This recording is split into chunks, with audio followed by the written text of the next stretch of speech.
I'm sure we've all seen this warning message in the past. Please note that WinRAR is not free software. After a 40-day trial period, you must either buy a license or remove it from your computer. But the funny part is that even after the 40-day trial period expires, nothing happens. WinRAR doesn't block you from using the program, nor do they force you to uninstall the software. In fact, you can just close this window and continue using WinRAR as if you paid for it.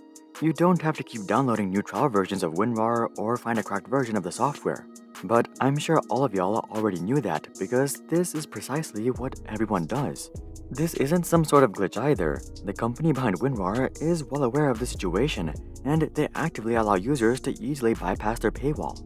It's also not like WinRAR runs any ads or sells your data, so they truly don't make any money from users who refuse to buy a license. Considering this, why was this virtually free software created, who actually ends up paying, and how does WinRAR even make money? Well, starting off with the history of WinRAR, WinRAR is by no means a new piece of software. WinRAR was launched way back on April 22, 1995 by two brothers named Eugene and Alexander Roschel. Eugene was the brains behind the operation and took care of all the coding behind WinRAR. Meanwhile, Alexander worked on the marketing and distribution of the software. By trade, Eugene was a software engineer, so he was well aware of all the strengths and weaknesses of early computers, and one of their biggest weaknesses was limited storage. The obvious solution for most people was to simply buy more storage when they ran out, but Eugene felt that there was a better solution. What if you could have the same data take up less space? This wasn't a new idea by any means, but Eugene had a special twist on the idea. You see, the vast majority of data compression software that was available in the 1980s was lossy-based compression. As the name suggests, this means that part of the data is lost during compression. For example, if you were compressing a 4K image, you could substantially reduce the size of the file by halving its resolution. But this is obviously not the best solution. Eugene's goal was to create a lossless data compression algorithm, and this led him to creating the RAR file format. But wait a minute, how does lossless data compression even work? How can you store the same data within a smaller space without losing any data? Well, the key is to leverage natural redundancies within the data itself. For example, let's take a piece of text. If you wanted to save this quote onto your computer, the most rudimentary method would be to go letter by letter. You could tell the computer that the first character is I, and the second character is T, and the third character is a space, and so on and so forth. But a far more efficient method would be to tell the computer that the character in the 1st, 17th, 23rd, 31st, and 34th positions are all the letter I. Now of course, that's an extremely basic form of data compression, but that's the overall premise. The idea is to eliminate redundant data storage as much as possible by using algorithms, machine learning, partial matching, etc. Anyway, after grinding for quite some time, Eugene came up with a new file format called RAR in 1993. And 2 years later, he would release a piece of software that could compress data into and out of the RAR file format, and this marked the birth of WinRAR. Given that the software was free to try, it didn't take long for WinRAR to gain popularity within the computer market. After all, most users were desperate for storage. This isn't nearly as relatable nowadays, given that we have loads of storage. Not to mention, external storage options as well as cloud storage options are both cheaper than ever. And this is one of the main reasons that the popularity of WinRAR has been on a massive decline over the past decade. But back in the day, computers had extremely limited storage, so you had to be super careful with what you stored. Anyway, Eugene continuously launched newer versions of WinRAR that implemented the latest data compression technology, and over time, RAR along with zip became the standard for file compression. Alright, so now that we discussed the history of WinRAR, let's take a look at the paid version of WinRAR. More specifically, let's look at what exactly the paid version offers over the free version. By far the biggest benefit that you get from paying for WinRAR is that you don't have to close the buy page window every time you open WinRAR, but that's pretty much it. You're basically paying $29 to remove this pesky window, and of course be on the right side of the moral compass. This may not sound like a big perk at first glance, but if you use WinRAR on a regular basis, you'll spend hours closing these pesky windows throughout your entire lifetime. A fellow YouTuber named RMD Tech actually has a full breakdown on how much time you can save by purchasing the license and why it's well worth the investment. Jokes aside though, no one gives a crap about having to close this window. Not to mention, there are plenty of easy ways to get rid of this window without paying. Not that I recommend that, of course. But realistically, the entire program is basically free for everyday people. This might sound like a stupid business move, but there's actually multiple legitimate reasons behind this, starting with popularity. It is possible to make software secure enough to deter the vast majority of pirates. I mean, just take a look at macOS.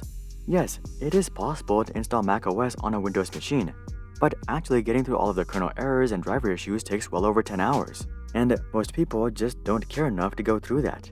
The thing to note, however, is that this does not mean that the user is just not going to use a computer at all. Chances are, they're just going to pirate a piece of software that's easier to pirate. Within the OS space, this was Windows, and this is one of the main reasons that Windows is so popular. If Windows wasn't easy to pirate, it's very possible that the dominant OS would have been Linux. But since Windows was easy, most people just stopped right there. This same rule applies to WinRAR as well. If it was hard to pirate WinRAR, people would have likely just used zip instead, or maybe some other file format would have risen to the top. So offering WinRAR for free to the public was basically an investment for the company to get the public on their side. Once they have the public on their side, they've basically already won, because companies will have to follow suit. Now, of course, there's gonna be some oddball companies out there that force customers to use some obscure file format, but the vast majority will just adopt what the public is already used to. This doesn't just apply to customers either. Employees are also part of the public. And if WinRAR is what employees are most familiar with, that's what companies are most likely gonna use. This is the key reason that software like Microsoft Office and Adobe's Creative Suite are so common amongst companies and schools. If you get the public on your side, institutions will follow. And unlike the public, the institutions will actually pay. As an everyday person, there's really no reason to pay for WinRAR unless you simply want to support the developers, and if that's you, that's great. But at the same time, you don't really risk anything by not paying. This is not the same case with companies though. Sure, it wouldn't be that hard for companies to just pirate like everyone else, but this is simply not worth the consequences. And I'm not talking about legal consequences. Sure, WinRAR could sue them and they'll have to go through the hassle of a lawsuit, but that's not the biggest concern. The biggest concern is the reputational risk you're taking by pirating software, and that's simply not worth it, especially given how cheap WinRAR is. If you're buying licenses for over 1,000 employees, you only have to pay a measly $6 per license. If it gets leaked, however, that your company has been using pirated software, you'll be paying a far greater price. For example, let's say Apple needs to use WinRAR for whatever reason. Apple currently has about 150,000 employees, and let's say 10,000 of these employees need access to WinRAR. At $6 per license, that's a lifetime cost of $60,000. Now, let's say Apple tried to avoid this cost and pirated WinRAR, and that this eventually got leaked. Surely, there will be people who will no longer be willing to shop at Apple because they don't want to support a megacap that's actively screwing over a small business. Out of the 100 million phones Apple sells every year, even if only 100 customers made this choice, Apple would lose out on $80,000 worth of revenue at $800 per phone. Now, what if 1,000 customers decide to stop shopping at Apple? Then we're looking at an $800,000 revenue hit. At 10,000 customers, we're looking at an $8 million revenue hit. Keep in mind that 10,000 phones is just 0.01% of Apple's annual volume. So even if pirating WinRAR only pissed off 0.01% of just their iPhone customer base, Apple would be missing out on millions of dollars worth of revenue. And we're not even considering recurring revenue from these customers. This issue gets exponentially worse if we're talking about a software company. For example, what if it got leaked that Adobe or Microsoft wasn't paying for WinRAR? In this scenario, the company that's trying to sell you software isn't paying for software themselves. What better pass do customers need to just pirate the company's software? At this point, even customers who would generally pay for the software would consider pirating it. Clearly, this would not be a very favorable outcome, and it's more than enough motivation for companies to simply pay for all their software. In the end, WinRAR was basically the godfather of the freemium business model. Just get users on your side and then figure out monetization later.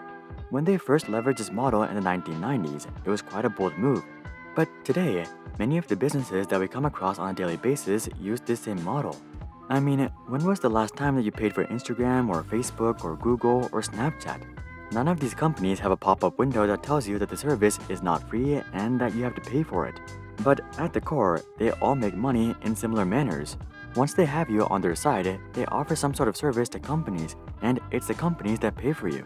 Nowadays, this model has actually become so popular that it's unique if you don't leverage it. For example, the selling point of some newer search engines and social media platforms is that they don't collect your data. They're either decentralized nonprofit organizations or they directly charge customers for their use. YouTube Premium is a perfect example of this. It doesn't look like WinRAR is trying to hop onto this new trend though. They've become iconic for their 40-day trial period that's actually infinite, and I don't think they're looking to change that.